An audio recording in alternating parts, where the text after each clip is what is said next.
कुछ तो जला होगा यूं बेवजह, धुआं तो नहीं हुआ होगा। मेवात यूं ही नहीं बना क्राइम का केंद्र, यहाँ कुछ ना कुछ तो हुआ होगा। नमस्कार, मैं हूँ आपके साथ सुहेब हुसैन। आज आप इस वीडियो को पूरा देखिए और लोगों तक पहुंचाइए। और एक बड़े प्रश्न के साथ हम इसकी शुरुआत कर रहे हैं, क्या मेवात क्राइम का केंद्र बना या फिर इसे बनाया गया है। हम आज उस मेवात की बात कर रहे हैं जो भारत पाकिस्तान विभाजन के समय लाखों बलियां देने के बाद भी उसने अपनी मातृभूमि हिंदुस्तान को चुना। राष्ट्रीय राजधानी से लगभग 100 किलोमीटर दूर हरियाणा, राजस्थान, उत्तर प्रदेश के मध्य का क्षेत्र, जिसे इतिहास में मुस्लिम बहुसंख्यक होने के कारण मेवात कहा जाता है। यहाँ पर आजादी से लेकर आज तक दो ही पार्टियों का शासन रहा, एक बीजेपी, दूसरी कांग्रेस। और इन दोनों पार्टियों ने कहीं ना कहीं मेवात के भोलेपन का फायदा उठाकर अपना अलग अलग ढंग से, अलग अलग तरीके से वोट बैंक बनाया होगा। हम उस मेवात की बात कर रहे हैं जहां पर आजादी से लेकर आज तक कोई बड़ी यूनिवर्सिटी उपलब्ध नहीं हो पाई, कोई रोजगार के साधन उपलब्ध नहीं हो सके। और शिक्षा की अगर हम बात करें तो किसी पार्टी के द्वारा यहाँ की जनता को शिक्षा की तरफ तो ले जाने का प्रयास ही नहीं किया गया। इसका फायदा उठाया है तो केवल वोट बैंक के लिए उठाया है। एक पार्टी ने ये बोलकर उठाया है कि हमने मेवातियों के साथ इतने अत्याचार किए हैं तो हमें आप वोट दीजिए, दूसरे समुदाय के लोग। वहीं दूसरी पार्टी ने ये कहकर यहाँ पर जो है वोट बैंक बनाया है कि हमारे होते हुए आप खूब रात दिन अपराध करते हो लेकिन फिर भी हम आपको जेल नहीं जाने देते हैं, ये बोलकर वोट बैंक बनाया है। आखिर बनाया तो दोनों ने वोट बैंक ही है, लेकिन प्रश्न वो खड़ा है कि मेवात साइबर क्राइम का केंद्र बना या फिर इसे बनाया गया है। ये बहुत बड़ा प्रश्न आपके सामने है, लेकिन इसमें कोई दोहराए नहीं कि मेवात में साइबर क्राइम जैसा अपराध बड़े स्तर पर संचालित नहीं हो रहा है। लेकिन इसमें भी कोई दोहराए नहीं, कुछ लोगों की वजह से संपूर्ण मेवात को बदनाम किया जाना भी तो गलत हो सकता है। प्रत्येक नागरिक, प्रत्येक मेवात में रहने वाला प्रत्येक नागरिक आज साइबर क्राइम का अपराधी माना जाता है। सरकार और देश की मीडिया इसे साइबर क्राइम का जामताड़ा कहती है। ये भी तो गलत, उचित नहीं होगा कि मेवात में साइबर क्राइम, टटलू जैसे बड़े अपराध नहीं होते।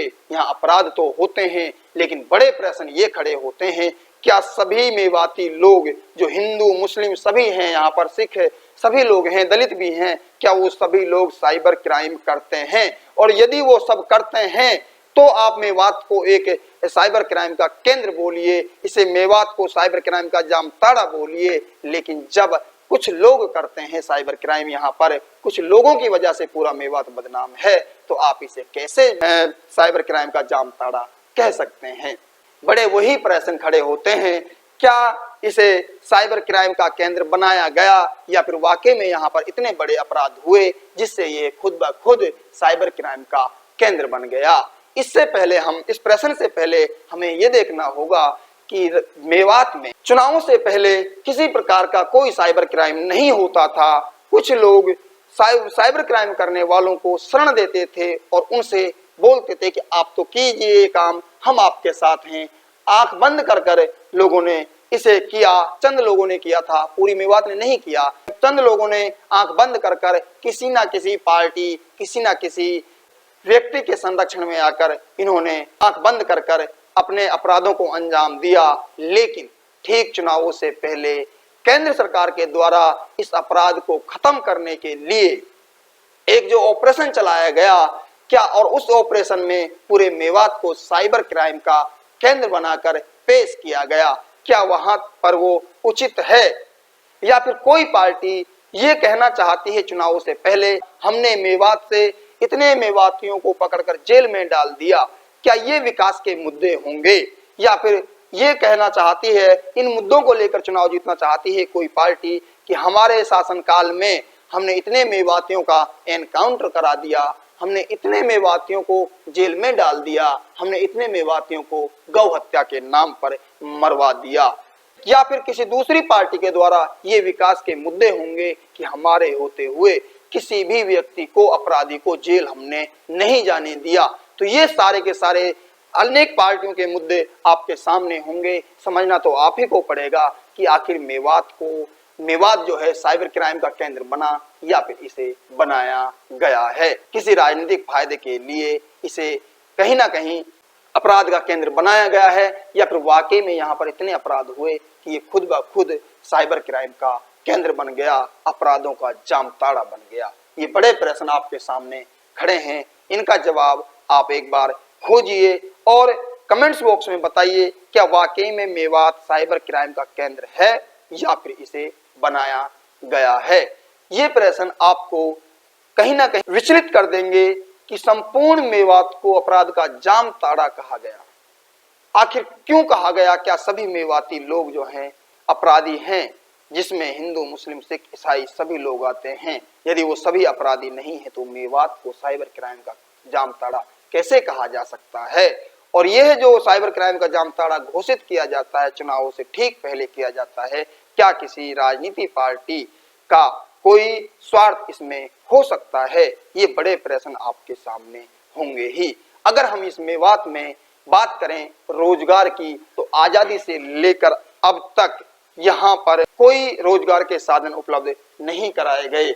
यहाँ शिक्षा की बात करें तो शिक्षा के लिए कोई यहाँ पर बड़ी यूनिवर्सिटी नहीं बनाई गई। अगर हम रोजगार की बात करें तो यहाँ पर एक मेवात के समीप एक बूचड़खाना दिया है, जिससे लोगों को रोजगार मिल रहा होगा। शिक्षा की तरफ किसी ने इसे ध्यान केंद्रित करने का काम ही नहीं किया, प्रयास ही नहीं किया। इसलिए यह क्षेत्र मुस्लिम बहुसंख्यक होते हुए और एक अशिक्षित क्षेत्र ज्यादा है, जिसे कैसे भी टारगेट किया जाना बड़ा आसान हो सकता है। यहाँ अधिकांश जो लोग हैं, मेवात के लोग हैं, ट्रक चलाकर पूरे देश में सेवा प्रदान कर अपना जीवन यापन करते हैं। रोजगार का दूसरा साधन जो है वो है कृषि। वहीं तीसरा साधन जो होगा वो बूचड़ खाने ने दिया होगा, जिसमें मेवात के लोग दूर दराज राज्यों से गायों को, अन्य पशुओं को लाकर बेचते होंगे और गायों के नाम पर गौ हत्या के नाम पर वो बलि चढ़ जाते होंगे। वहीं चौथा जो एक रोजगार आय का जो स्रोत है वो है साइबर क्राइम, OLX जिसको कहा जाता है, टटलू जिसको कहा गया मेवात में। तो ये जो साइबर क्राइम अपराध है पूरी दुनिया में इसका प्रचलन है, लेकिन क्या कारण रहा कि मेवात को ही साइबर क्राइम का केंद्र कहा गया? क्यों? मुझे जहां तक लगता है कि साइबर क्राइम के लिए शिक्षा की भी आवश्यकता पड़ती है, लेकिन मेवात में तो शिक्षा का स्तर बहुत कम है। इससे जाहिर सी बात है कि मेवात में बहुत कम लोगों ने साइबर क्राइम किया होगा, लेकिन उन्होंने किया जो होगा वो बड़े स्तर पर किया होगा, जिसकी वजह से पूरी मेवात को बदनाम किया गया होगा किसी राजनीतिक पार्टी के फायदे के लिए। अगर हम और गहराई तक जाएं तो कहीं ना कहीं एक ही चीज निकल कर आती है कि मेवात को साइबर क्राइम के लिए बदनाम किया गया है। किसी न किसी राजनीतिक पार्टी के द्वारा इसे टारगेट किया गया है, चाहे वो कांग्रेस हो या फिर बीजेपी हो, ये बता पाना तो मुश्किल है, लेकिन आप वो सारी चीजें जानते हैं किसका यह काम है, किसका काम नहीं है। जो मेवात में कार्यवाही होती हैं वो कहीं ना कहीं एक अपराधी को पकड़ने के लिए 99 निर्दोष लोगों को बलि चढ़ाकर की जाती हैं। इसमें कोई दोहराए नहीं कि संपूर्ण मेवात इसके लिए बदनाम है कि उसमें सभी मेवाती लोग शामिल हैं।